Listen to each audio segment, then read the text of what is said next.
வெளிப்படுத்துதல் வசனம் வசனமாக ஜனவரி 21. உண்மையான மறைப்பொருட்கள். என் வலது கரத்தில் நீ கண்ட 7 நட்சத்திரங்களின் இரகசியத்தையும் 7 பொன் குத்துவிளக்குகளின் இரகசியத்தையும் எழுது. அந்த 7 நட்சத்திரங்களும் 7 சபைகளின் தூதர்களாம். நீ கண்ட 7 குத்துவிளக்குகளும் 7 சபைகளாம். வெளிப்படுத்துதல் 1:20. காதல் கதைகளுக்கு பிறகு அதிகம் விற்பனையாகிறவை குற்றம் மற்றும் மர்ம சம்பந்தப்பட்ட கதைகள்.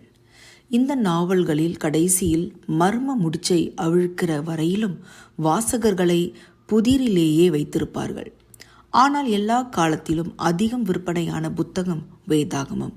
சுமார் 500 கோடி பிரதிகள் விற்கப்பட்டு விநியோகிக்கப்பட்டுள்ளன. வேதாகமத்தின் கடைசி புத்தகமான வெளிப்படுத்துதலில் மர்மங்கள் ஆரம்பத்திலிருந்தே வெளிப்படுத்தப்படுகின்றன. நட்சத்திரங்கள் என்றால் தூதர்கள், குத்துவிளக்குகள் என்றால் சபைகள்.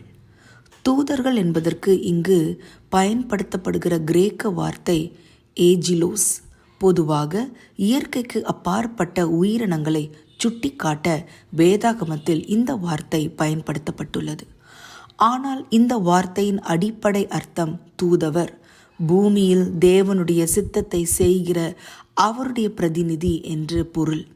உதாரணமாக யோவான் ஸ்நானனை பற்றி பேசுகையில் அது சம்பந்தமான பழைய ஏற்பாட்டு தீர்க்க தரிசனங்களை மேற்கோள் காட்டும்போது முதல் 3 சுவிசேஷ புத்தகங்கள் இதே வார்த்தையை பயன்படுத்துகின்றன. இதோ நான் என் தூதனை உமக்கு முன்பாக அனுப்புகிறேன், அவன் உமக்கு முன்னே போய் உமது வழியை ஆயத்தம் பண்ணுவான். மத்தேயு 11:10, மார்க்கு 1:2, லூக்கா 7:27. மேலும் 7 சபைகளின் தூதர்களும் ஆசியா மைனரில் இருந்த இந்த 7 சபைகளை வழிநடத்திய தலைவர்கள் அல்லது கண்காணிப்பாளர்களிடம் பேசியிருக்கலாம். இயேசு அவர்களிடம் பேசின வார்த்தைகள் எவ்வளவு ஆறுதலானவை! அப்போஸ்தல யுகத்தில் நேரிட்டிருந்த கடுமையான உபத்திரவத்தின் போது தம் சபையின் தலைவர்களை கிறிஸ்து பாதுகாத்து பின்வரும் நிச்சயத்தை தம் மக்களுக்கு கொடுக்கிறார்: அவைகள் ஒரு காலம் கெட்டு போவதில்லை, ஒருவனும் அவைகளை என் கையிலிருந்து பறித்து கொள்வதும் இல்லை. யோவான் 10:28. இவ்வாறு அவர்கள் தாவீதைப் போல உமது வலது கரம் என்னை தாங்குகிறது, சங்கீதம் 63:8 என்றும் எஸ்ரானிய பாடகனான ஏதோனைப் போல உம்முடைய கரம் பராக்கிரமுள்ளது, உம்முடைய வலது கரம் உன்னதமானது, சங்கீதம் 89:13 என்றும் சொல்ல முடியும். ஆதிகால திருசபையினர் கிறிஸ்து தங்களை உபத்திரப்படும்படி விட்டுவிட்டார் என்று நினைக்க தூண்டப்பட்ட சமயத்தில் தாம் கைவிடவில்லை என்று சந்தேகத்திற்கு இடமின்றி நிச்சயத்தை கொடுக்கிறார். அவருடைய பாதுகாப்பில் அவர்கள் இருக்கும் வரை அவர்களுடைய ரட்சிப்புக்கு உத்தரவாதம் உண்டு.